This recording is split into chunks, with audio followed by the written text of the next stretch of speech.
back, ladies and gentlemen, to DiabloCast, your Diablo 3 podcast. It is Friday, June 15th. It has been 2 weeks since the last one, or 3 weeks, or I don't know. It's been a long-ass time. I apologize for the temporary hiatus in the show, but we are back. With us this week, we have got Jesse Cox, who is probably still editing a video right now as we speak. No, I am a professional. True professional. I think you're lying to me, sir. How you doing, Jesse? Welcome back. I'm good. How is everyone? It's been a while.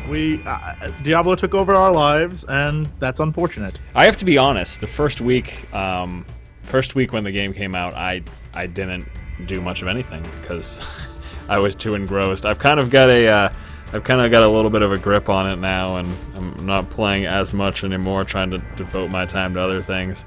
But I'm still playing too much anyway, so. But that was a legitimate reason why things got messed up for at least one point in time. Jesse's just cutting through the BS. He's like, look, we're just playing too much, that's why. Yeah, I mean, look, we're just lazy. We're lazy as crap. And we could have done it. We could have. But instead we decided to play. Yeah. And you should be thankful because you got to play.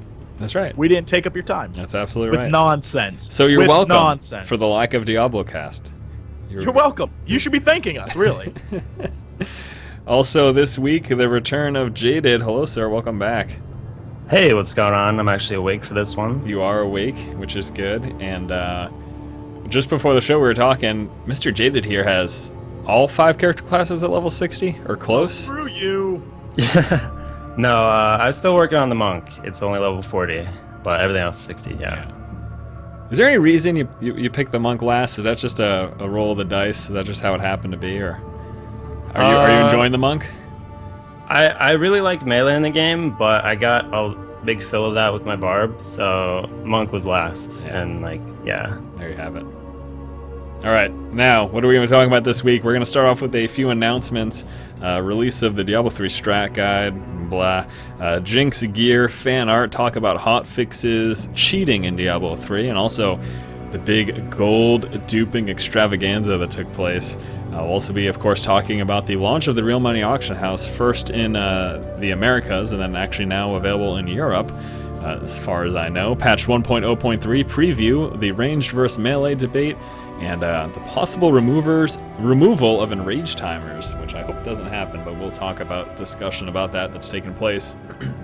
Start off, though, talking about the Diablo 3 strategy guide, now available on your iPad. Is that what it's for? Yeah, it's now available on the iPad. I've never been a huge fan of these things. I've talked about it before, but I guess I can see their purpose for some people.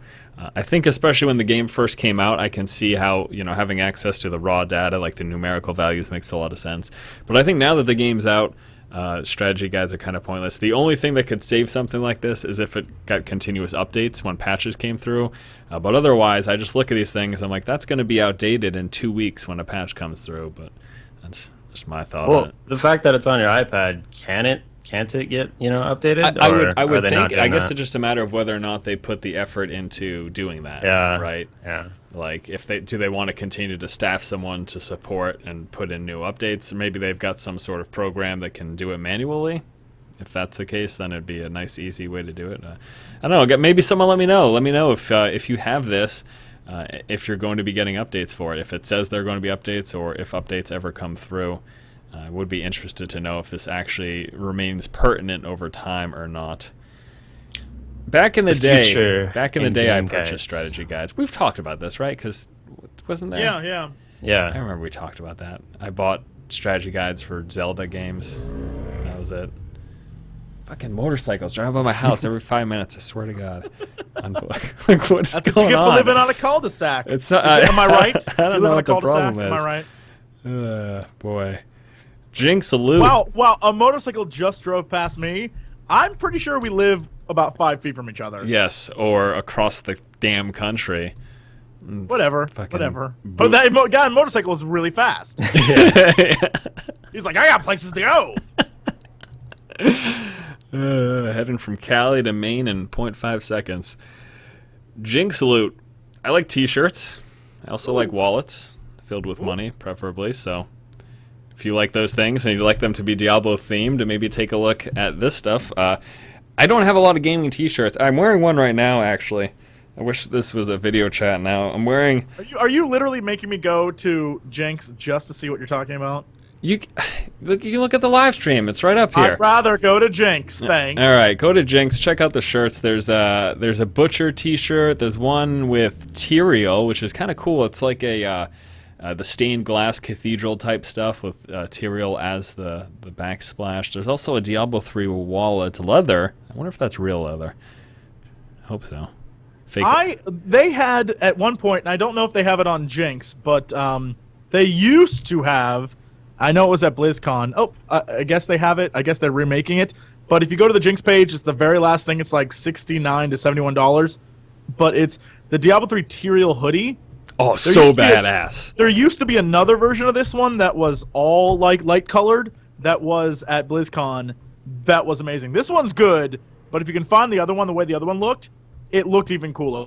But yeah, basically you're wearing like Tyrael's armor and a hoodie. Yeah, let me take a quick look, because I remember when I first saw the Jinx hoodie, I thought it was absolutely amazing. I was like, yeah, this one's a little bit different. This one's like brownish colored. Oh, okay, I see it. Like, spoiler alert, like human Tyrael. Yeah. I guess that's what that's supposed to be. Like, because his armor is a little bit different. It isn't as shiny.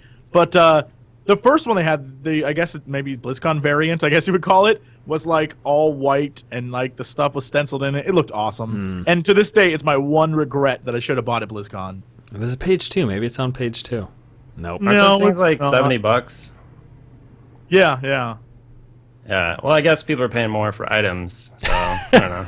People are paying more for... I'm also digging this Mistress of Pain leg stockings. Absolutely. Not for me. I'm just saying, ladies out there. Well, if you're feeling a little RP-ish. And... As we discussed, it's strictly a company.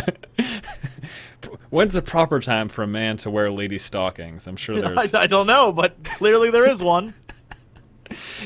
My as cool as this stuff is, my one issue that I've always had with this type of apparel is just that a lot of times, and I'm not speaking specifically to Jinx because I have to be honest, I haven't purchased a lot of Jinx gear, but a lot of times the quality is just really crappy. Like the fabric, it's like kind of rough, and the artwork that's on it, like a lot of times it gets faded or wears off. And I hate that. It's such a bummer, especially this stuff that costs so much. Like I hope this is made of high quality. Maybe someone out there. Do either of you guys have Jinx gear? Has stuff faded? I got a Horde shirt from BlizzCon like 2 years ago. That was a Jinx shirt, and it's held up pretty well. But you're right. I would agree that quality-wise, I mean, I assume because I've seen the design styles of stuff on the Jinx website change, and a lot of like gamer-based shirt websites and stuff, their quality has increased. Like Threadless Tees was a shirt company that I used to like. I love that site, and I would buy shirts there all the time. They'd be kind of junky quality, but lately they've bumped up the quality. So I assume because more people are buying stuff online, that quality is increasing. But your initial hypothesis, yeah, I mean, the shirt that I bought that's basically just the Horde symbol on a shirt it's standard issue screen print quality, like iron on, like, super faded after a couple washes. I guess that's the thing. You just don't wash your clothes and you're all set. Yeah, just stink. It's fine. Problem solved. That's what you've learned today. Be stinky. That's right.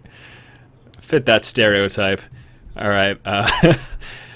Moving on from apparel, we've got some Diablo fan art. There was a post over on the official website, Diablo3.com. A couple more fan art things went up.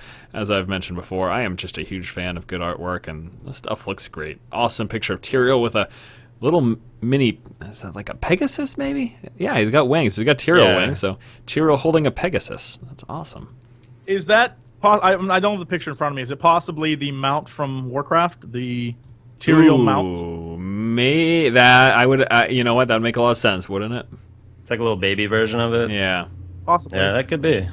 And then there's also a wizard calling down fire on a bunch of zombies behind her. She's in Act 1, quite clearly. Appropriately dressed with very little on. So awesome artwork. Go ahead and check it out. Support these artists. Maybe they've got a DeviantArt page that you can donate to. Starving artists, they need money. You aren't going back to the you aren't gonna click the link that has the Magda picture? For shame. Where's that? I thought you went to Diablo fans. Oh. There's the exact same pictures, except one has Magda there as well. Yeah, no, I showed that. I guess just had nothing to say about it. What are those supposed to be? Are those aren't butterflies?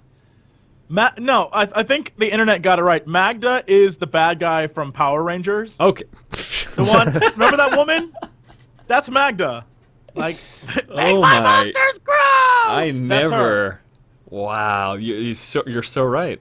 The internet was on that day one. Reddit blew up with that. There's all these videos of basically the Power Rangers woman, whatever her name was, like voiced over whenever you meet Magda. That's hilarious. It's amazing. Yeah. So I see it. I absolutely see it. There's actually one below the Diablo one that I never saw before. It's kind of cool. It's a little face-off between a wizard and a demon hunter. For some reason, it reminds me a lot of Mortal Kombat. That would be super awesome if they had a fighting game like that. Because, they're doing what's coming out right now, PlayStation All-Stars, which is like the complete rip-off of Super Smash Brothers. Right. Although it's a complete, like, an utter total ripoff, I want them to do that for, like, every franchise. Like, I would love a Microsoft one, have, like, Master Chief and stuff like that. I think that'd be awesome. Maybe have a Blizzard one, right? Have a bunch of Blizzard heroes, Blizzard fighting game. I mean, I guess they're doing Isn't that supposed to be Blizzard Dota? Yeah. But then didn't they cancel that? Didn't we just hear that that was canceled? No, they just changed the name. It's Blizzard All Stars because they're so like basically that's exactly it's all right. Yeah. Right, yeah, it is basically that. I guess you're right. It's not a fight. It's a Dota game, but it's still taking like various heroes from I think that'll be a lot of fun. And actually, little tidbit of information. I don't know how far out this has gotten, but when I was at MLG last weekend in Anaheim, we had a little interview talking about the big tournaments that Blizzards are putting on, supporting esports, of course, StarCraft 2, but they also plan to have the Blizzard All-Stars be a part of that. Initially when they first talked about Blizzard All-Stars, they were talking about how it's kind of like a casual experience, supposed to be fun and really relaxed, but it looks like they're actually going to try to make it like a competitive esport.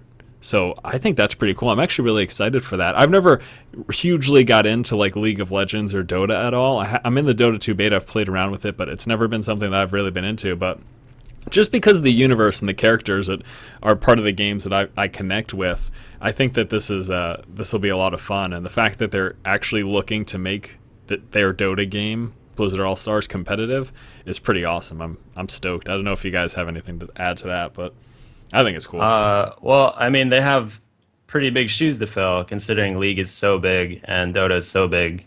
How much room they have with their sort of custom style game is yet to be seen.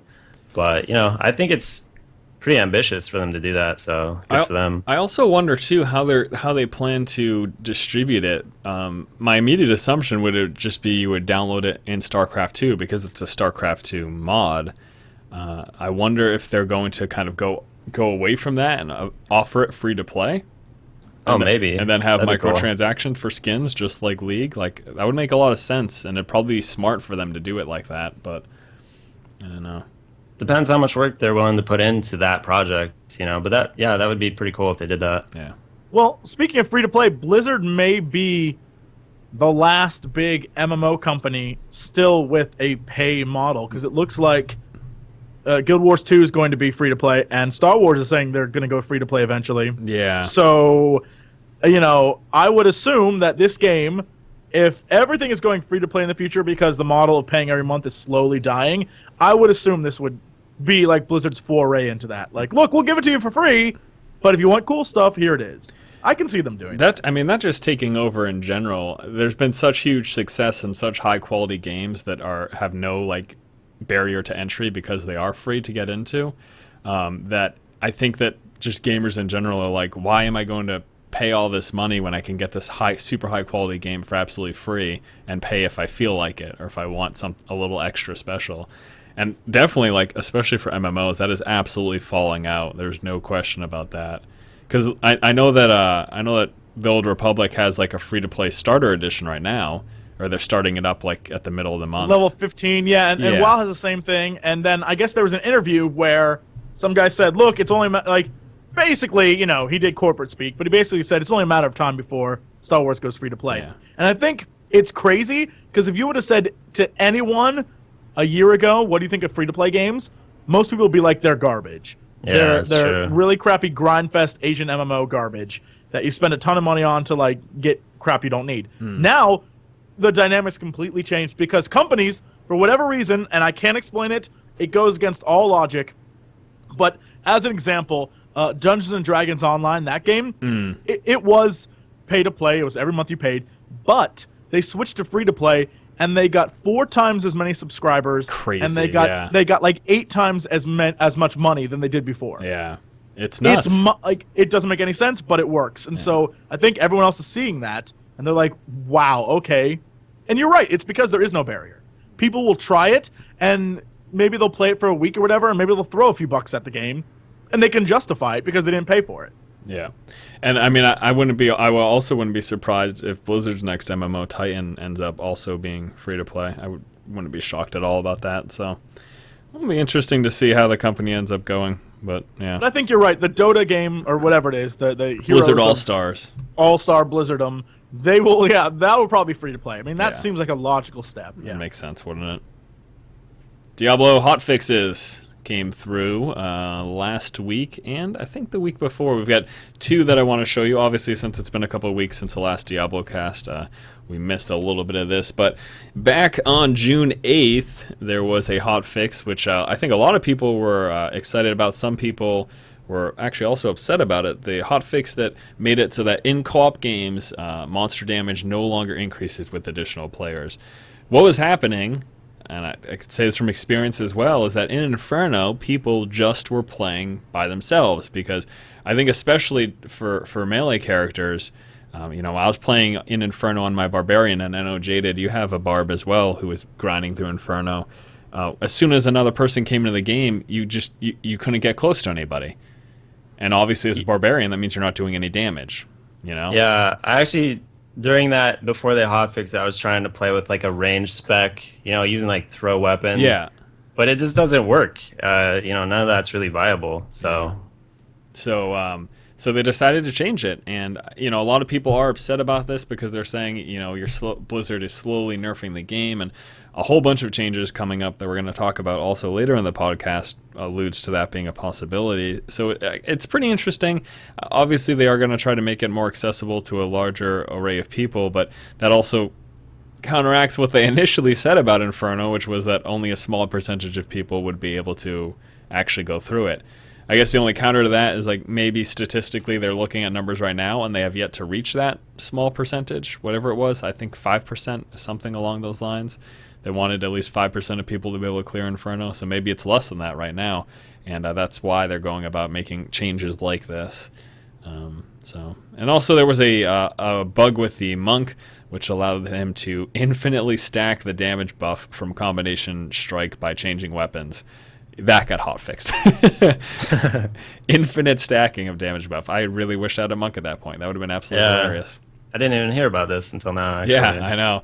Well, I read the bug fixes. I'm like, wow, that is super OP. So I guess a lot of the monks kept pretty hush hush about it, because I don't remember even seeing anything on DFans about that either. So pretty interesting. Yeah. But yeah, a couple hot fixes. They're just trying to balance things out, and I think as long as these changes, specifically the group dynamic change that they're doing here to make it so that more people want to group up in Inferno, as long as it doesn't nerf it to the case where everyone's clearing Inferno, I'm okay with it. If they're just trying to meet that small percentage quota of people who can clear it, that's fine by me. If they're trying to open it up so like 50% of people are clearing Inferno, I think that kind of takes away the whole point of a harder difficulty. So hopefully they're doing it right. Cheaters, hooligans, shenanigans, none of that stuff in Diablo 3. Blizzard's trying to counteract people cheating in the game, and that's going to include things such as botting or using any third-party programs to play the game for you. Their list here is hacks, bots, or modifications of any form that is outlined in the Diablo 3 end-user license agreement. The player can be permanently banned from the game. So this post went up on June 11th, and then a day or two later, they also made a post on the forum saying thousands of players have been banned for doing things like this. So gold farmers and, again, people using bots, Blizzard's keeping an eye out, and they finally decided to kick this in gear about a month after the release of the game.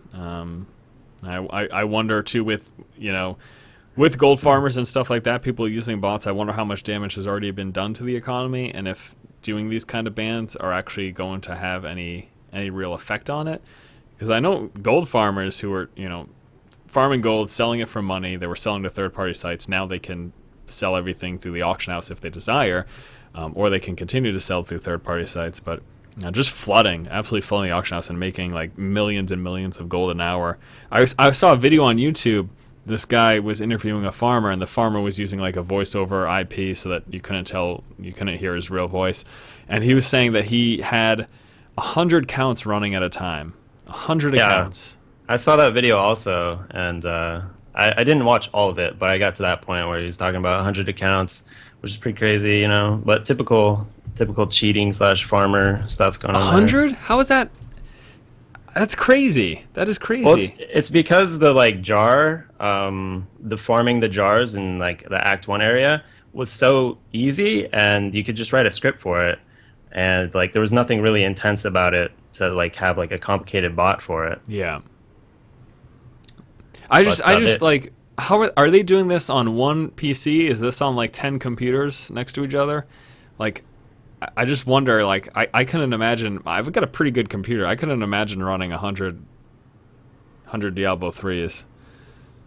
Like, they probably do it on the lowest spec possible. Yeah. Smallest screen size, so. and just I mean, it makes feasible sense that it could be done. I guess, but yeah.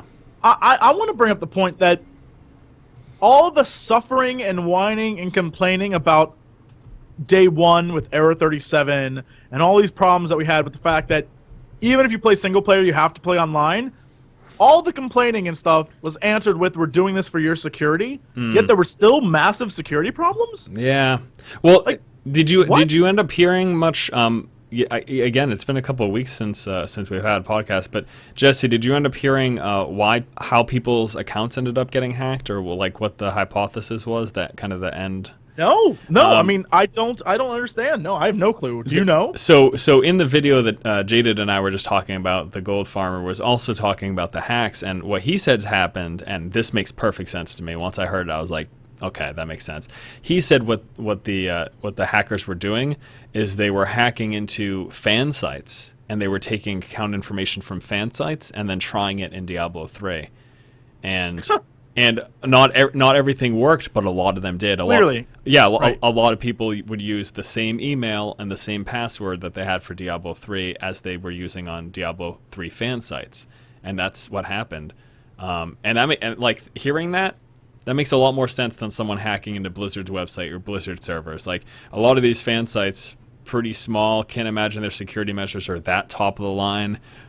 So I fully see that as a reasonable explanation to what happened. It sucks. It really does suck, but that makes a lot of sense to me. So, again, I mean, I kind of feel like, then why are remember after like in the few years after 9/11 where it became like just ludicrous to go to the airport, like it was just a super pain in the ass. Like for people who don't have long-term memories, it's gotten a lot better, but like there was a period where it was hours and hours and hours to get through the line at the airport. Yeah. And I think like there's this thing that Blizzard's doing because real money's involved, in order to prevent people from messing with that and cheating.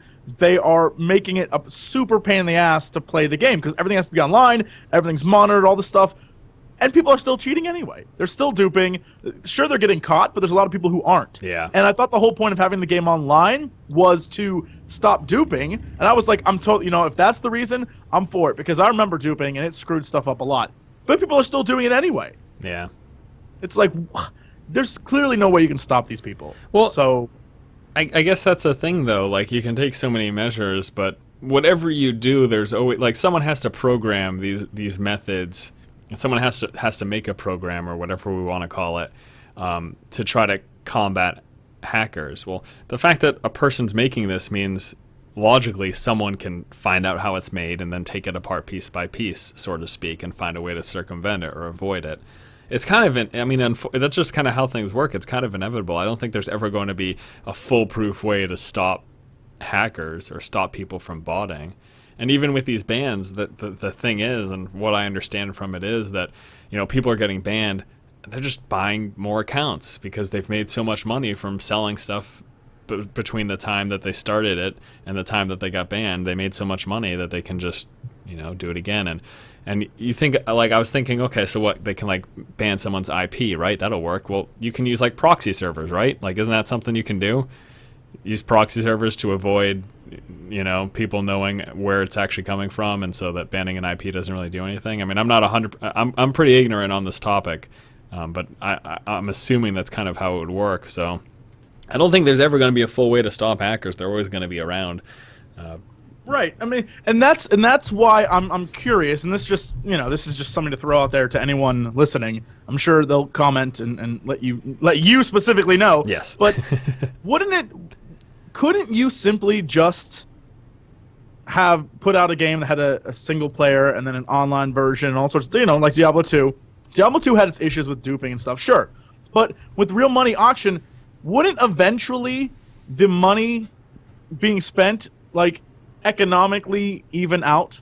Like, if someone is flooding the market with 1,000 whatever's the best item in the game, eventually they would become worthless because there'd be so many. Yeah. Like, it's supply and demand. It's that simple. So, sure, they could farm this and make 1 million of them and dupe the hell out of them, but eventually the item itself will lose all value, and then they'll be out of their own market. Yeah.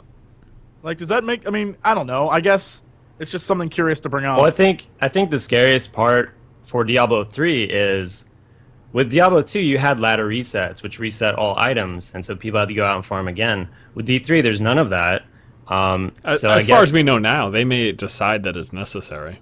That's true. Yeah. But as we know now, yeah, they're not going to ladder reset or start fresh. I think a lot of people would be mad if they did that now, working so hard on their characters. So that's kind of the scariest point for D3, in my opinion. Yeah. But I guess you would combat that. You mean you're just worried that they may decide it's necessary to do item resets because of the way things are? Well, I just mean, like, if the economy gets messed up from duping, if that ever becomes an issue, which it hasn't yet. But there was those, like, threads going around, but, like, no one really had hard evidence about duping or anything. Right, but I guess they're saying the potential's there. So, I mean, if it's there, it's almost like I think Blizzard either needs to change the way the game is or super enforce it. I mean, like, they have to have, like, an entire squad of, like, internet police who are ready to, like, monitor this single game. Because, again, real money has real consequences for a lot of people. Yeah. And I have a friend who already, on day one of Real Money Auction House, sold 3 items for $250 apiece. Yeah. So, I mean, it's a big issue. I mean, this isn't like, oh, it's just gold, just a few hours of your time. I mean, this is some people's, like, actual income they're losing. And so duping's a big issue. Yeah, I think how you combat it, too, if it ever becomes an issue, is you just update your game. You have better items. You have more stuff to go get. And that way the game kind of progresses. And that old stuff that, if it ever gets duped, and again, it hasn't yet, that way the game can progress and still be good. And they won't have to reset it. Yeah, I'll be interested to see. And I think that's kind of how I thought things would go as well. I know Jesse mentioned, if we've got farmers and they're farming tons and tons of gold, millions and millions of gold, and they're selling all these items. Like, as far as I know, that's just going to drop the value down pretty heavily for pretty much all those items. And I do wonder, I've had someone tell me before that they think what's going to happen is that eventually gems are going to become the economy. Like, high-level gems are what people are going to be striving for. That makes sense. That really makes sense. It's just like in Diablo 2. Yeah, money wasn't, gold wasn't money anymore. It was, SOJs and all sorts of other items became the money. That was the currency. I can see that happening. Yeah. It was gems, too, for some of it, like perfect skulls and things for a little while. Right, perfect skulls, yeah. Yeah. Oh! I just remembered, and because I just went to go look at the little topic they have about real money auction houses. But for those of you who don't know, and you're worried about account security and real money, not only should you have an authenticator, which, duh, but they've also added the SMS Protect service. You should do that. Right. I thought that was kind of neat. I liked that. It is kind of. I was completely oblivious to its existence until I went to Battle.net to mess around with my settings in there, and I saw that it has now. There's a little button, like it doesn't say like make sure to turn this on, but it's over on the side, and it's like on the left side of the screen towards the bottom. And if you click it, what it does is it will, anytime anything changes with your account, it'll send you a text message. Yeah. So at 2 a.m., 4 a.m., if someone accesses your account, it'll send. So if I were to get on there now and start messing around and make changes, it would send me a text message and say like these changes have been made. Yeah. So that kind of stuff is A+, thumbs up to Blizzard for that. I'm pretty sure it's definitely needed. I'm pretty sure it's also like required if you're going to sell stuff. Like it wouldn't let me sell anything until I did that, until I opted in for that. So. Oh, it's for PayPal. Yeah, it says those who wish to use PayPal for this service, you have to have this. Yeah, so there you go. And someone just, I just want to bring this up too. I can't believe it just kind of escaped our mind when we were talking about it. But when it comes to resets, now that the Real Money Auction House is out, that's obviously never going to happen. Of course, that's right. Because people spend like $1,000 and like item reset. Goodbye your money. By the way, Blizzard still took a cut. So yeah, item resets just aren't going to happen. Yeah. It's just really funny. I can't believe I didn't even think of that. But yeah, item resets in Diablo 3. Nope, not anymore. That would be so terrible for Blizzard. Could you imagine how much they would get sued if they did an item reset? That'd be awful. That'd be awful. Also, on the topic of duping and all that jazz, I wanted to bring up the little gold duping fiasco that took place over the weekend. So there was just a whole bunch of posts on Reddit, on the forums, and people talking about gold duping. There was a screenshot that came up, someone having like 3 billion gold, and people were like, "Oh, he must be gold duping." And I didn't. Jade, did you follow this very much, or? Not really close, but I was checking it out and like was surprised when it first went up. I was like, really, this is happening?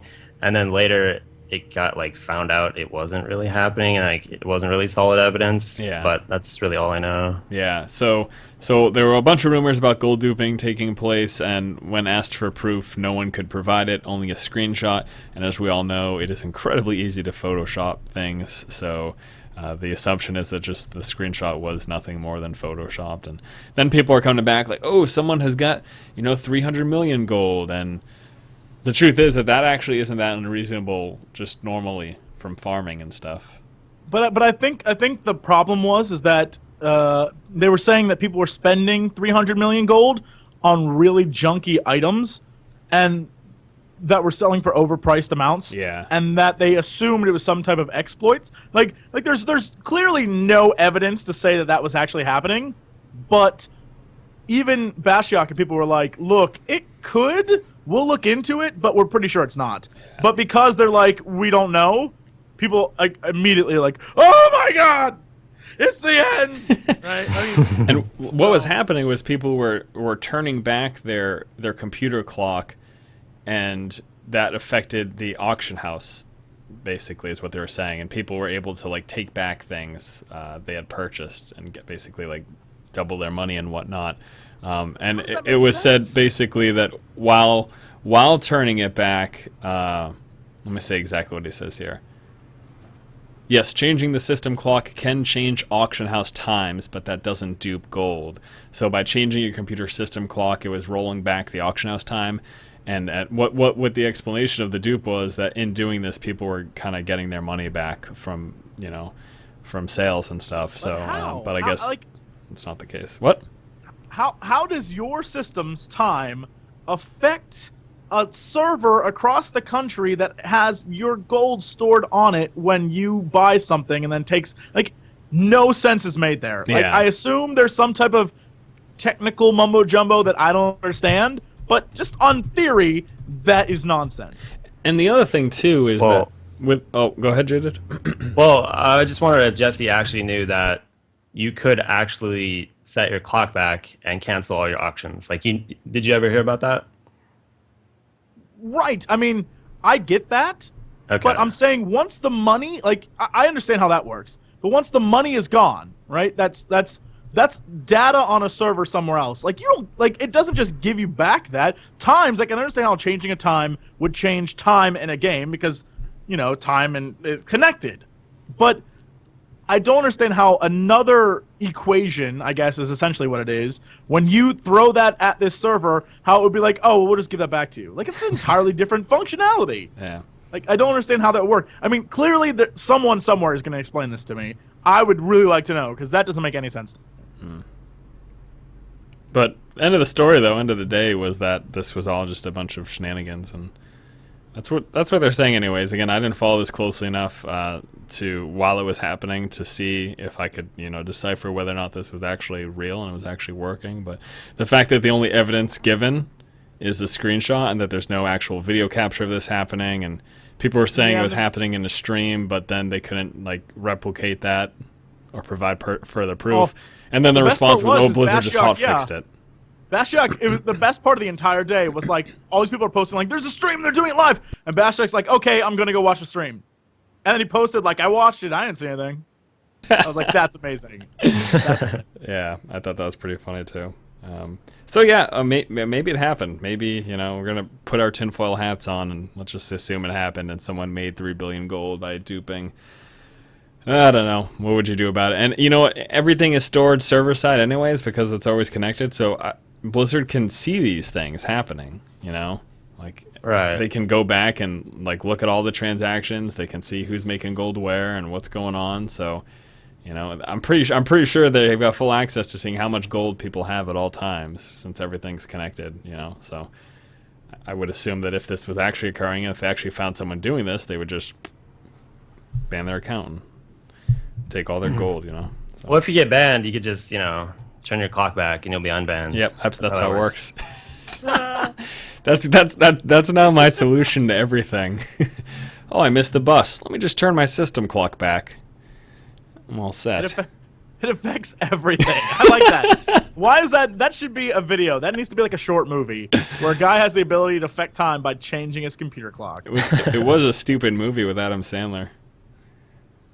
Was it? Yeah, there was some movie where he has like a remote control and he can control Oh, well, time. that's different. I was about to say I can't imagine. I can't imagine any movie where Adam Sandler knows how to use a computer functionally. Boy. Oh boy. Real Money Auction House, it's up. We've been talking about it like this whole time, but I guess now we can really jump into the nitty gritty. The Real Money Auction House is live, and everything is overpriced. So don't buy. Again, people are purchasing things for $250 left and right. Right off the bat. It is crazy. And it's because people, I mean, if you're going to sell, now's the time to sell. Oh, yeah. Right? People are making tons of money right now, like $1,000 a day. Yeah, but if you are looking to buy, wait. In fact, if you're a buyer, I would specifically say wait a month. Yeah. And the prices will drop threefold. I think if you're buying right now, you probably don't care about how much money you're spending. Oh, of course. You have loads of it. Yeah. Yeah. Well, that's what's happening. People with tons of money that really don't care just, throw $250 at a one hand, above 1,000 DPS, and they're just like, yeah, that sounds good to me. That's fine. And it's funny, the thing with something like this too is lots of people commenting like saying, oh, this person's an idiot. They're spending all this. Like a lot of people who are saying that, this isn't a knock on anyone either, but they obviously just don't have like loads and loads of money. Most people don't. Most people don't have loads and loads of spare income to drop on digital items. But the people who are clearly do. And so, I mean, heck, if that's how they want to spend their money, I guess more power to them. I don't think that I would spend $250. I don't know. But that's again, just so much money. But again, this is kind of an economics lesson. But seriously, time is money. So Yeah. These guys would rather spend their money than spend the hours to farm an item of equal value or equal or greater value. So they basically look, I'm level 60. I want this, 1,500 damage item or whatever. and I'm gonna pay you $250 for it because I don't want to spend the time in whatever Inferno mode that I'm in to get that. Yeah. I mean, that's pretty much what it comes down to. And so to them, that's value. They would rather do that than spend hours farming. I mean, I don't agree with it. I would rather farm and get whatever I get than spend $250. But that's, it's impulse buying. You go to a store, you see something, you must have it. You must have it, regardless. Yeah. And I think I don't know if everyone's running into this, but Blizzard, like the way the auction house is set up, Blizzard's kind of stopping that because some people are having issues where it takes 1 day, 2 days, 3 days to get your money so that you can buy something. And I don't know if that's ever going to get like worked out in the future, but it kind of hinders that impulse to just go out and buy something, which is kind of a bummer. Well, maybe they're saving people though on that. I mean, maybe that's not the worst thing that could happen. They're saving people from themselves. I'm just I gotta be honest about it. I mean, I don't. But again, I mean, it's the same thing with eBay or most online purchases or most purchases in general. It's about value for what you think is worth it, and so that's the reason why some people will spend $150 on a pair of shoes just because it has a swoosh on the side, right? Or the reason why people will go buy a bag or of some sort. It's just a bag. It's just a shirt. Just because your shirt has some like Ed Hardy logo on it doesn't mean you have to pay $75 for a shirt, right? But people do that. And again, it's all about perceived value and if they think it's worth it. And in this case, apparently, some people, I don't know who these people are, think that $250 for an item this early in the game is worth it. I personally think waiting is the best option because later on there's going to be much better things. Yeah, and I'm not gonna lie. I've freely said it before. I am going to buy stuff at some point because, like Jesse said, time is money, and I would much rather spend $50 than grind for an item for 8 hours. And it's weird because there's so many sides to this. Because I can say something like that, and while that may be true for me, someone else is just going to say, "Well, why are you even playing this game then?" If you don't want to play the game for 8 hours to get this item, then why are you even playing? You're gonna buy this item for $50 now. I'm gonna buy this one-hand 1400 DPS thing for whatever dollars, and then what? Like, if you're not even willing to farm for the time, like, why are you even playing? So there's so many sides to it, but it all comes down, at the end of the day, it all comes down to the individual and what they deem as valuable and how they want to spend their time and how they want to spend their money. And right. I mean, seriously, by the end of this podcast, everyone here is going to be an economics major. I mean, when it comes down to it, it's all about perceived time. Like, if you were going to farm for 8 hours to find an item of that value, what would you have done during that 8 hours besides farm? I would have made a lot more than $50. That's for sure. Yeah, is that worth $50 to you? Like, if you you could either farm or go to the beach. Is the beach worth $50? Like, I would spend $50 to get this item so I can go to the beach. Like, it comes down to that, right? And that's kind of what people have to decide for themselves. And so I agree.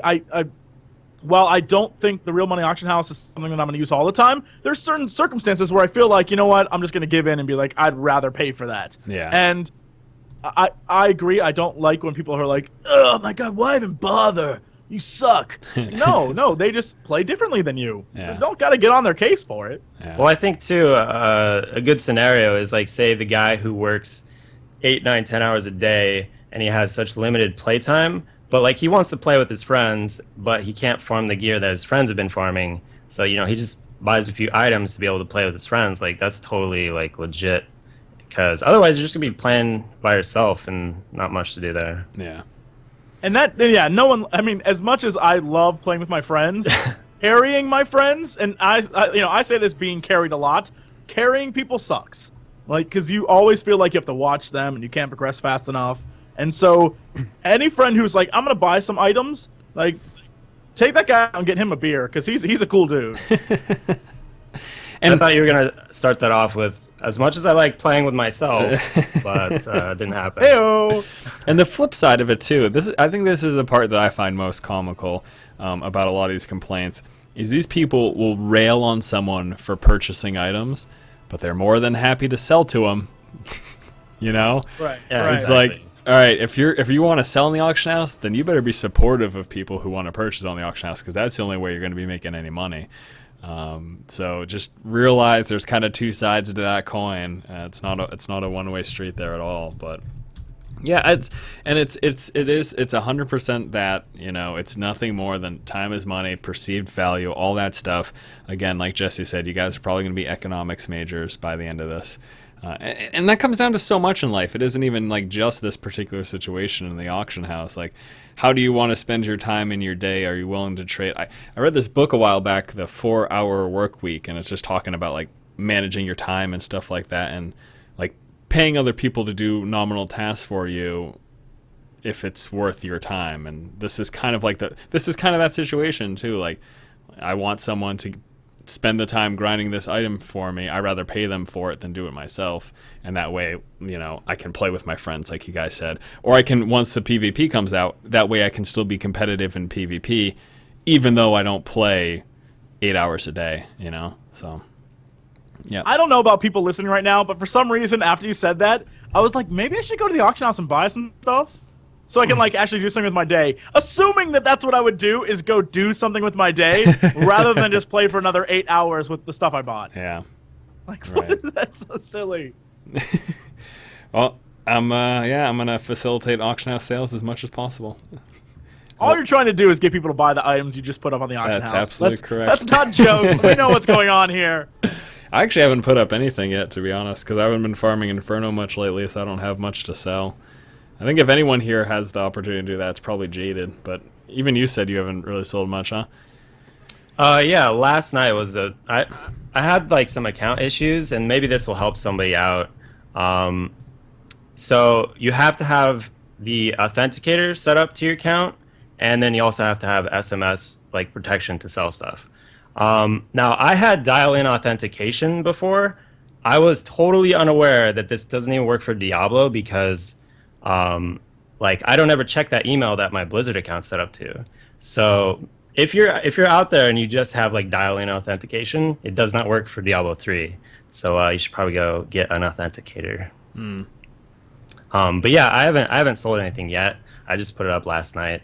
I think I'm gonna do project new PC and try to make enough to buy a new computer. But after that, I don't know. You should, and you know what some people are doing, and I think this is pretty smart. It's totally taking advantage of the situation, but I see no problem with it, because if people are willing to pay this, then it's fine. Some people are just selling the gear that they're wearing because it's obviously the best stuff that they have, and then just having crap gear for a couple of weeks, and then they're just gonna buy back equivalent for much cheaper in 2 or 3 weeks when the prices go down. Absolutely. I actually put up some of my Barb's gear just to test the waters at absurd prices, and if it sells, then I'll just buy it back later. So right, and you're going to be able to buy it back for cheaper. And that's just, hey man, it's a new market. People are going crazy. Take full advantage of it. There's no reason not to. So absolutely. Yeah. Upcoming patch changes. This is pretty huge. This was announced all the way back on June 6th. If you happen to missed it, though, or you just want to hear us talk about it, then this is going to be a good opportunity to do that. Patch 1.0.3, which will be coming out. It's slated for this month, so within the next 2 weeks is apparently when it's supposed to come out. Some pretty major changes taking place. The first of which is they're planning on bridging the Inferno item gap, and specifically what they're doing with this is they're going to be changing the drop percent chance and making it so that the highest level item gear, which is item level 63, has a chance to drop in Inferno Act 1. I would say most people who are 60 and who are capable of doing Inferno, the vast majority of them are able to do Act 1, having a harder time with Act 2, and there's only really a small percentage of people doing Act 3 and 4. So with this, Blizzard is trying to make it so that instead of just farming Act 1 Inferno for gold to be able to purchase items from Act 3 and 4, they want that higher tier gear to still have a chance to drop, even if it's small. There's going to be a 2% chance for item level 63 gear to drop in Inferno Act 1. Even if it's a small chance, they want you to have the opportunity to possibly get that gear, not just farm gold to buy that gear. Because up until this patch comes out, that's what people are doing. If you can't go to Act 2, you don't have the gear to be in that position. You don't have the required stats to survive champion packs. Then all people could do is farm Inferno Act 1, try to get gold, and then buy that later tier gear. Again, Blizzard wants you to even have... Because that's boring. That gets boring really fast. and just farming gold to try to purchase gear on the auction house. And people still want you to feel like you have a chance. They still want you to feel like you have a chance of getting good gear. So they're going to be changing that. They're also still considering the upcoming change to legendaries. It doesn't look like it'll be happening in patch 1.0.3, but some point after.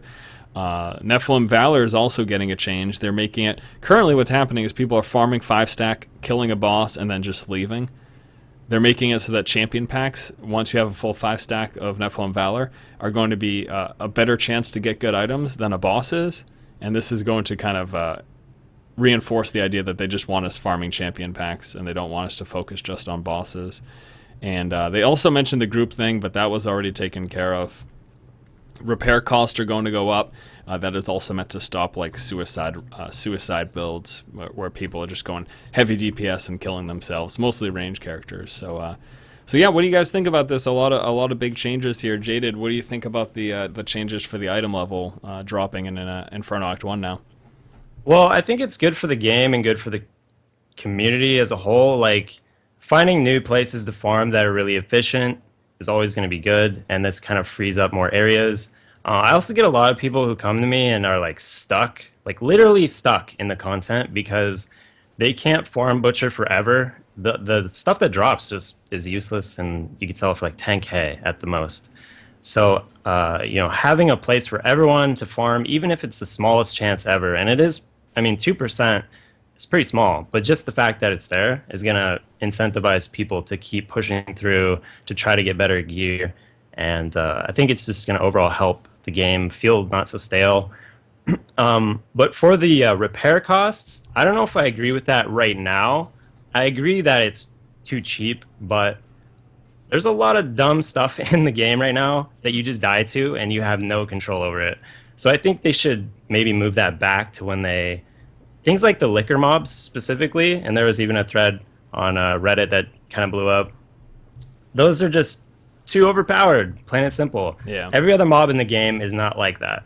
And so, there are some tuning areas where they could go in, clean that up, and then do the repair thing, but I don't know if we have any say over that, of course. Well, from what I understand, the repair cost thing is really specifically targeting range characters who are not caring about survivability whatsoever and are just zerging, dying, and just kind of churning their way through champion packs that way. Whereas melee characters who have to focus on survivability so that they're not getting one shot and who can't really go heavy DPS because they'll die anyways as soon as they go into melee range, they'll die before they can even do anything. There was a blue post up on the forums that said like this is why they're doing this repair thing, to stop people from making zerging range character builds and to kind of even out the disparity between ranged and melee characters. So yeah, I agree with that. I think that's kind of an issue, but yeah, I guess I see that. Because I guess the thought is that as it is, melee characters are doing everything they can to not die anyways. Mm-hmm. So it's not like they're going to be dying a ton more. So a little bit extra repair cost isn't that much. But if range characters who are dying nonstop and that's part of their build, if they have to deal with this, then I might try to persuade them to focus a little more on survivability. I think it also promotes co-op too, like playing with a tanky barb and the range to kind of sit in the back, and I play with my friends quite a bit since they hotfixed the whole co-op damage thing. And my range friend still finds ways to die constantly because he's just pure, damage output. So yeah, he's not going to enjoy that fix. Yeah, I'm sure. And I guess that's kind of what they're hoping for. There's also going to be some changes to attack speed. They're fixing it because right now it's kind of broken. Some of the stats aren't working for attack speed, and also finally going to be adjusting cost for the jeweler, who is pretty much combining gems is just like, the prices are so astronomically high, it's just not even worth it. Except for if you're really at that position where you're in tip top gear, and then the next thing you're really concerned about is gems. But most people, I haven't touched just like I haven't touched the blacksmith, I haven't touched the jeweler either. So. They're making things a little bit less expensive, which I'm certainly okay with that, because literally they've gotten neither of the artisans have gotten any attention for me whatsoever. So Yeah, I actually, like, not too long, like 3 days ago, I went and picked up this one-hander recipe with 6 stats on it. And I sat there and crafted literally 4 million worth of these hammers. All of them were garbage. So I've, like, completely gone away from crafting. So never again, never again. let me ask you, Jesse, because I know that you're leveling up a few characters. Have you spent, while leveling up, have you spent any time crafting or jewel crafting, or have you found that to be a waste of money? I think I know I'm past whatever crafting level 5 is for both of them. Mm-hmm. Like, I know I'm past that. I don't remember how far I went, but at a certain point, you kind of get the realization that no matter what you make, you can always farm something infinitely better, and so it just becomes useless. Like when it comes to actual like blacksmithing. Yeah. Like I've yet to see an item, even though the stats are random. I'll find a weapon or something that has, I don't even know, 7 stats on it, something ridiculous, and then the best I can make is a weapon of maybe equal damage value, but only 4 stats.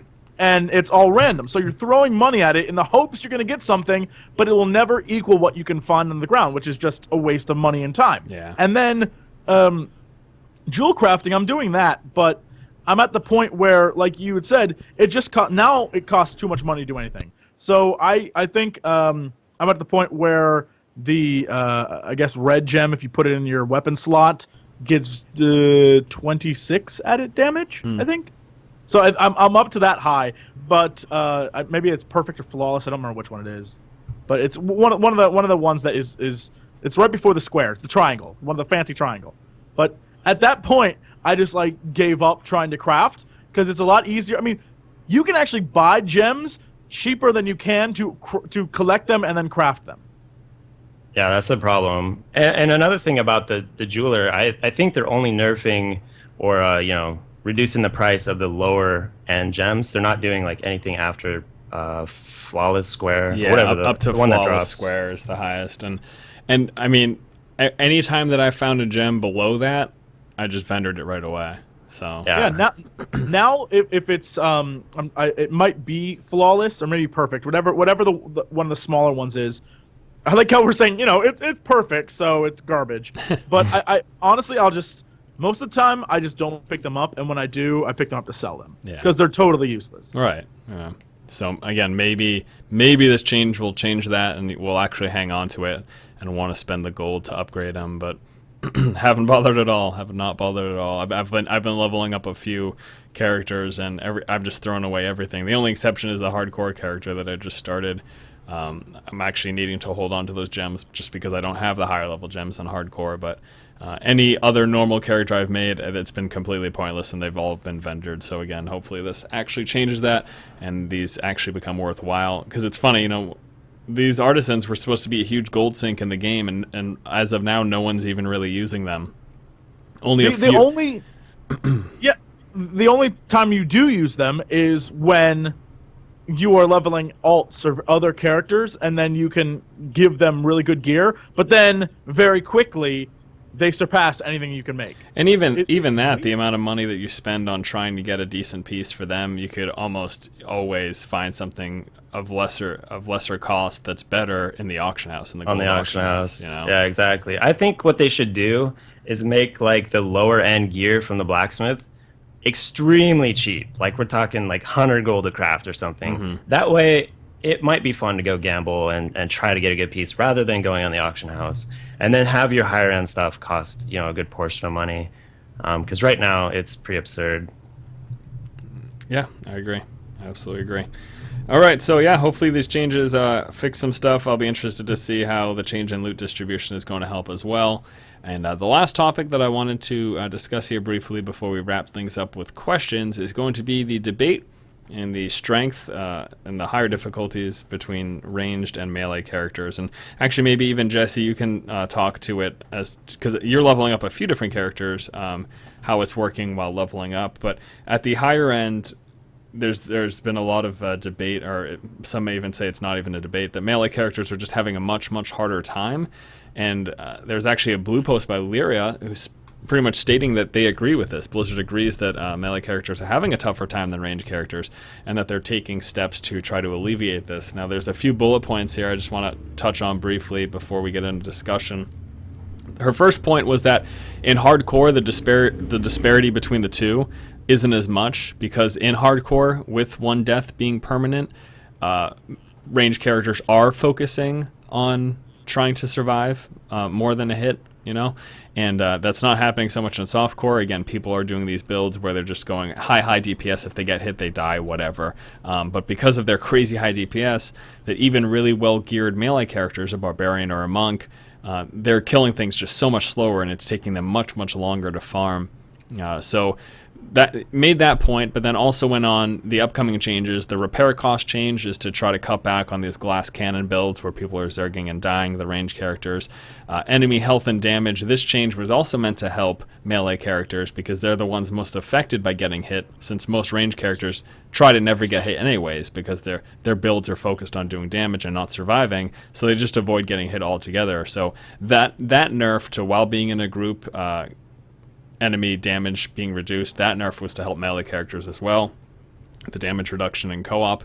And then there's some additional changes that they're also considering as well, to some of the enemy types and the AI that are used. I guess specifically bees are being tweaked to run away less often to make it easier for melee characters. So let me ask you, Jesse, first off, while you've been leveling up, have you noticed it being easier or difficult between melee and range characters? Do you even have a melee character right now? Or? Yeah, I think the big difference is the way that they programmed the various enemies in the game.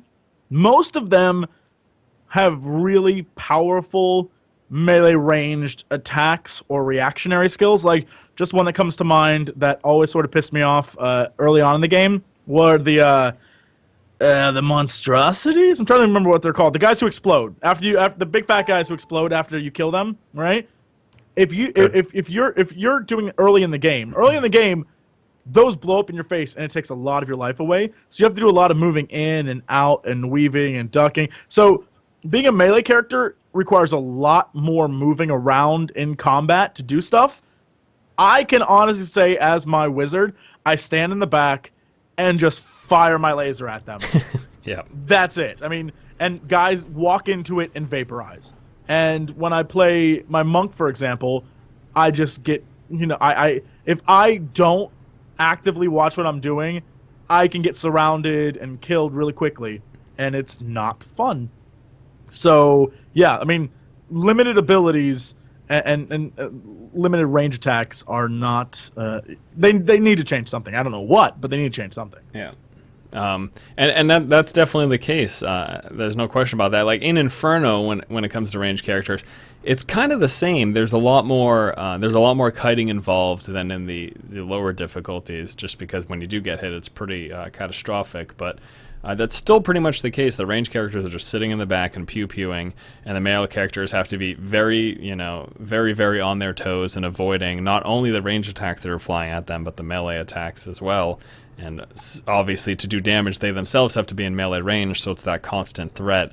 And, the survivability builds that have been forced as a result of that, as a result of having to be in that position all the time just to do any damage, having those survivability builds as a result has drastically cut back on the DPS of the melee characters. And, again, it's causing them to farm so much slower. So, Jaded, you've got 4 characters at level 60. I'm assuming you've at least dabbled a little bit in Inferno in all of them.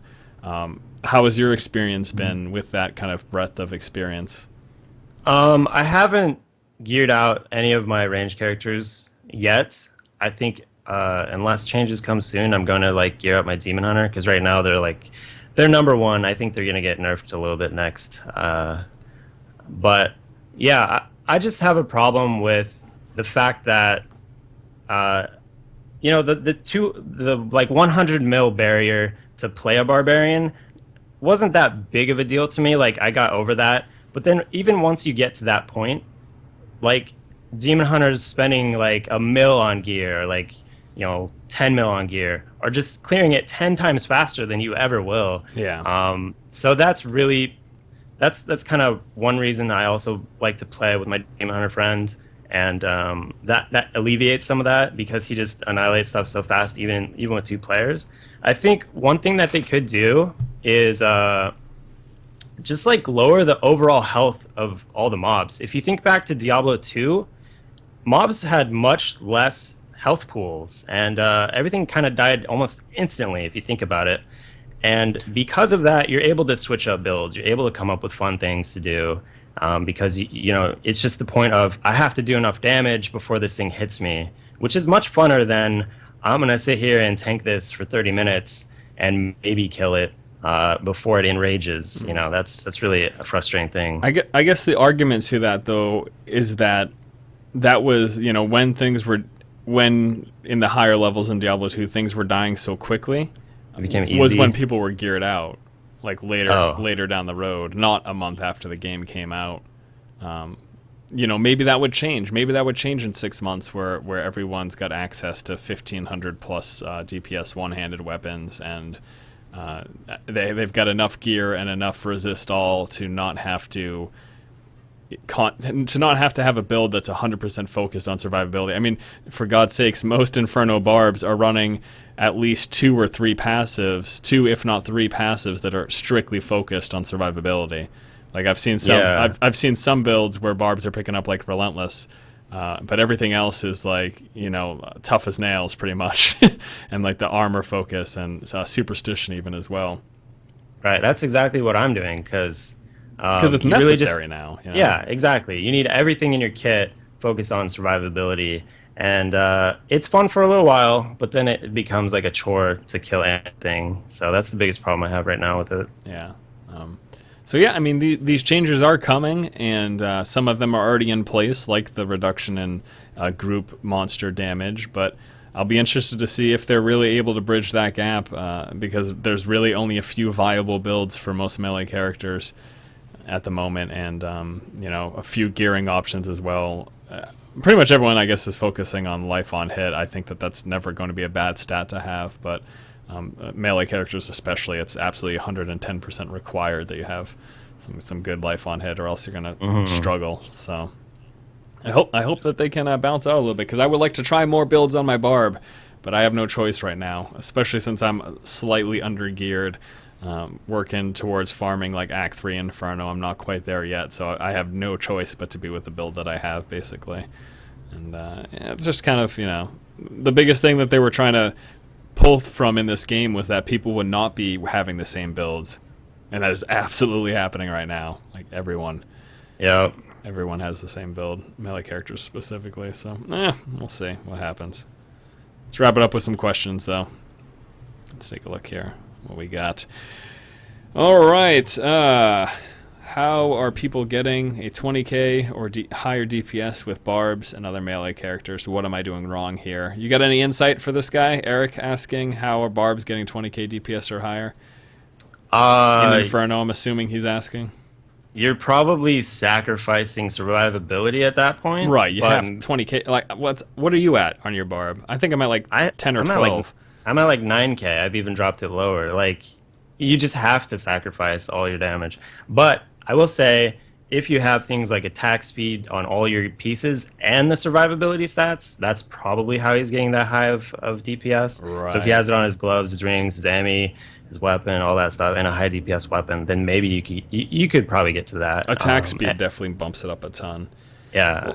And the thing is, the way people have to think about it is, like, you look at these items and they've got a set pool of possible stats, and if you're getting what you need, which is getting vitality, getting resist all, getting maybe even physical resist as well, if you're getting those stats to just survive, you're innately taking away from the possible DPS you could have, and plus strength items, or whatever, or just plus damage in general. So that's kind of the trade-off. It's You either focus on survivability or you get more damage. You have to find the balance between the two. But yeah, if there's a barb in Inferno with 20k DPS or higher, then he's sacrificing some survivability as a result. That's just kind of... Or he has Wrath of the Berserker on, which is cheating. Okay, yeah. I assumed he's talking about base stats, but someone may just be pulling his chain. Yeah. You know?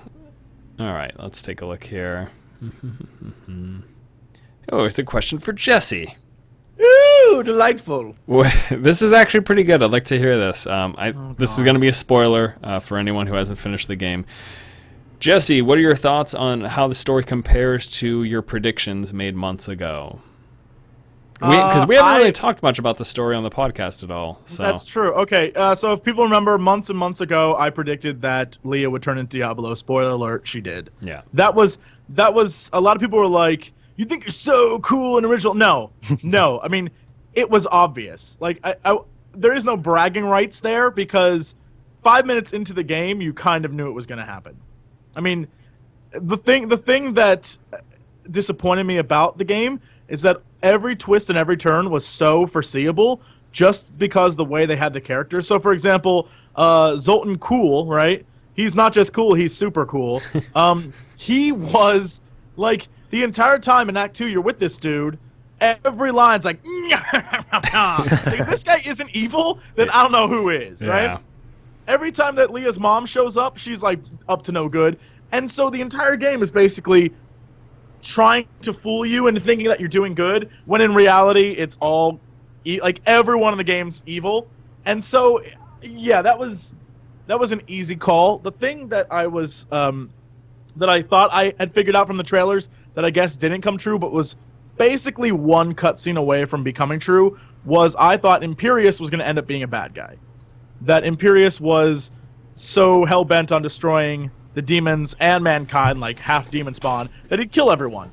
And there was a cutscene there where he was like, "Oh, I'm going to get you guys," and then Diablo's like, "Not now, fool." I mean, we were that close to having it. He kind of didn't get the close. chance to get there. Well, that's Right. what I was, because I thought about that when I first finished the story, and I have to be honest, I still expected an expansion. I expect him to be a head boss in one of the expansions. I mean, yeah, there's so... Here's the problem I have is that... So, when you think about it, I guess because it's a game 3... So, I mean, if you look at the entire spectrum of 3 games, I guess it sort of completes the story. But in my mind, so very little actually happened. Sure, you go to heaven and everything, that's great. But so little actually story-wise happened that I demand expansions with a lot more in it. Because in the span of 3 chapters, they kill off a iconic character, give us a replacement, and then immediately kill off the replacement. It's like, wait, hold up, what? Yeah. And so that was kind of disappointing. And then they're like, well... And then they throw out, like, little breadcrumbs at the end.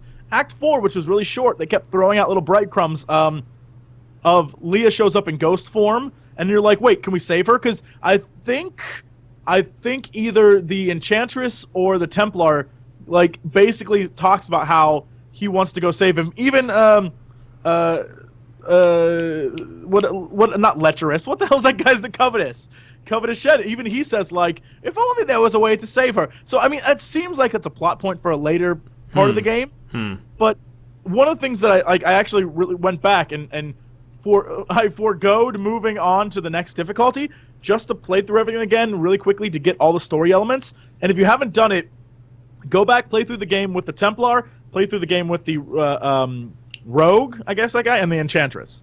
Scoundrel, sorry. Yeah. And play through with them, and they all have different stories, but then when you interact and do stuff, they all have character interactions, and they all have different parts of their history that probably play a role later on in expansions as well, especially when you discover, like, all the little hidden things about them. And the fact that running around with the Templar and him musing over how much he loves the Enchantress, and then you calling him on it and him being like, no, what? That's not what I meant. Yeah. It's kind of entertaining. But, yeah, there's a lot to the story, and they just sort of leave it open. Like, I've said this before, and I'll say it again. To me, it felt like Lost.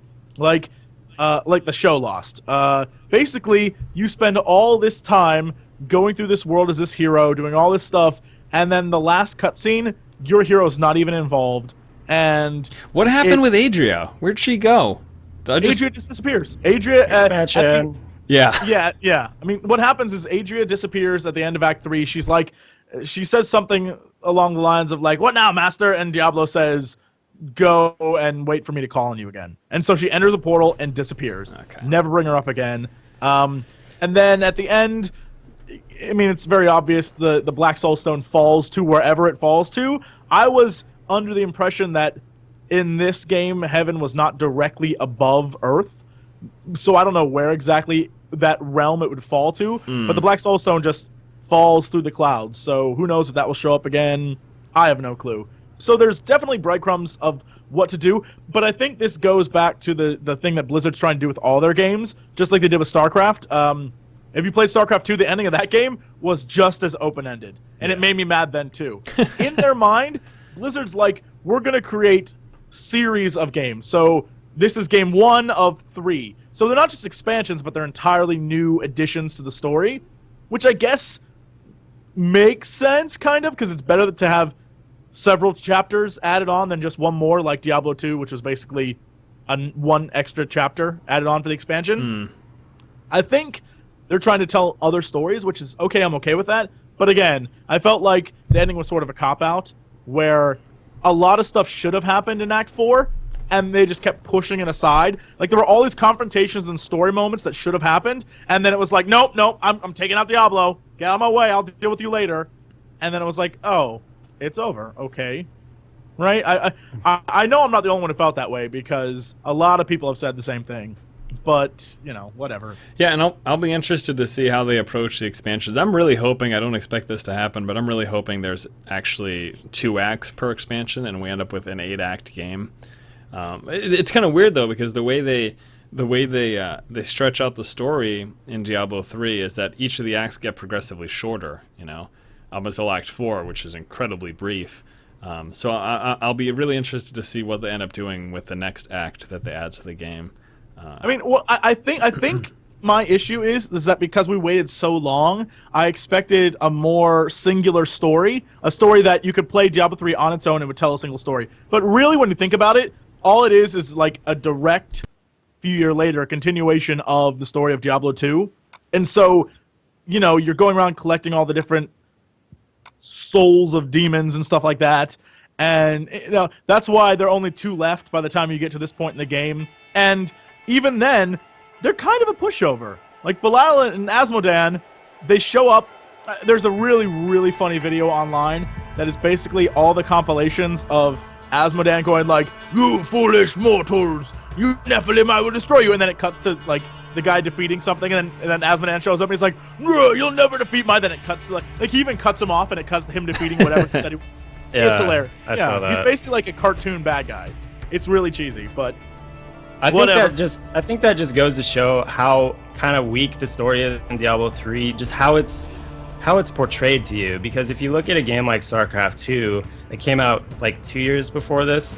It's the closest thing we can look at in terms of a Blizzard IP. Right.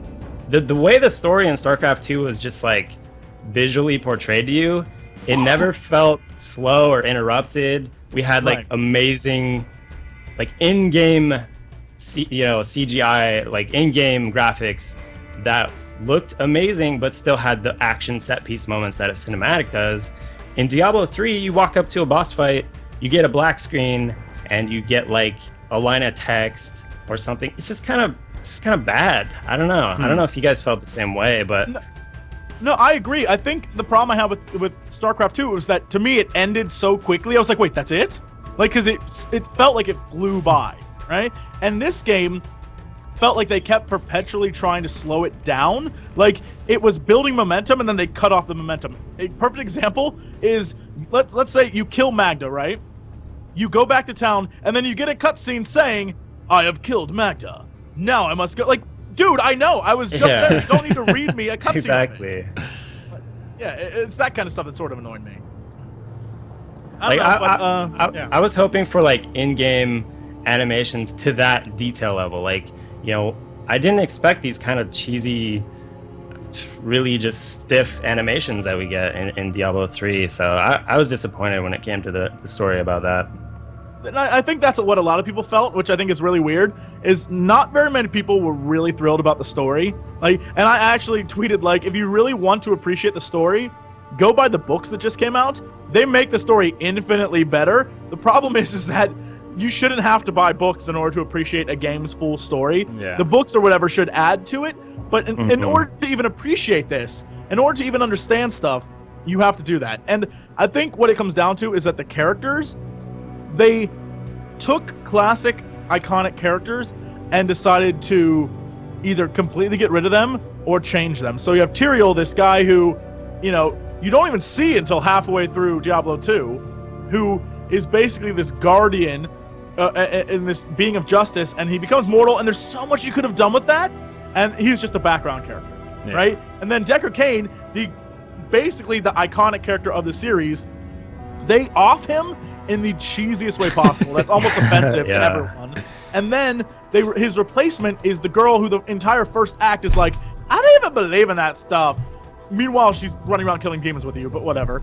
Then when she finally does believe, she gets her ass killed and becomes Diablo. Yeah. Like, what? You can't, it's just, you can't do that. They tried to cram so much plot development in a story that was essentially, there wasn't much there. And it's weird because the gameplay itself is really freaking fun. Like, the game itself is enjoyable, but the story, I guess I'm at the point where I'm just skipping over stuff. And people were like, well, you missed all the books. You should have gone back. And I went back, I got books. I talked to every person, did all that stuff. And still, I'm not satisfied. So I don't know. I guess, I really haven't put much thought into it, but I guess I also thought it was kind of disappointing the way they handled the characters and kind of what, because I really, this is going to sound really weird, but I kind of felt a connection with Leah, and the fact that they killed her off, and now the only really anchor from this into the expansion is going to be who? Tyrael? Well, no, that's what I was like. That's what I was trying to get at. Is I forever have hated on Leah, like absolutely hated her, and so in the beginning of the game, I was like, well, at least Deckard's there. They kill off Deckard, which was like beyond shocking to me. Then they go in and they bring Leah in, and by the end of Act 2, that scene with the Black Soulstone stuff, by then I was 100% on her side. I was like, you know what? F it. This is the girl we get. I'm down with her. She's a tough broad. And then you go through, she learns her power, she does all this stuff in Act 3, she's containing the Soulstone. An act later, after I start to like her, they off her and make her the bad guy. And then in Act 4, you meet her ghost, and rather than her ghost being like, please help me, you can find a way to save me, her ghost is like, you stupid mortals, brah, brah, brah. I was Diablo the entire time. It's like, wait, what? Like, this blows. Yeah, that was aggravating. It's just frustrating because that was really the only character that I connected with after they killed off Cain. And since, like you said, Tyrael was in the background, he's like our only transfer kind of person that we really connect with as well. But not even so much because, like you said, he was completely in the background in this game and hardly, even though he was like, I don't know, I mean, I guess he fights alongside you. I just don't know if it was delivered properly. I just didn't really get it, so... Yeah. There was a lot of broad strokes. There's a lot of things you could see they wanted to do, and they wanted it to be epic, but their presentation of it was not epic. Like, it kind of felt like this is going to go somewhere, this is going to go somewhere, and then it went nowhere. Right. Yeah. Well, there you have it. Sorry it took forever to answer that question. Diablo's story. Thank you for asking. In a I nutshell. like ranting about the Diablo story, yeah. I guess the overall word probably for most people would be underwhelming. I think that's what it was. Yeah, I mean, it kind of had that day after seeing the Phantom Menace vibe where you were so hyped to see this, to play this game. Exactly. And after you play it, you're like, it was okay, but it wasn't what I hoped it would be. Like, I think that's how I feel. There you go. And that's going to do it for episode number 60 of DiabloCast. We're glad to be back. We will be returning next Friday as well, sharing our thoughts and opinions for you guys to listen to. So thanks so much for tuning in this week. For Jaded and for Jesse, this has been Dennis, and we will see you next time. Bye. Adios. We really railed on that storyline, huh? What can I say? I'm not a fan. It's weird because I love the rest of the game. I enjoy to death. I love playing with people, all that stuff, but the story angers me beyond belief. Like, because I know for a fact they have they hired amazing writers. Like, I know some of the people who write for Blizzard, and I'm confused how they're working on Titan. They must be. They must be, because I don't understand how the story ended up the way it did. Like, because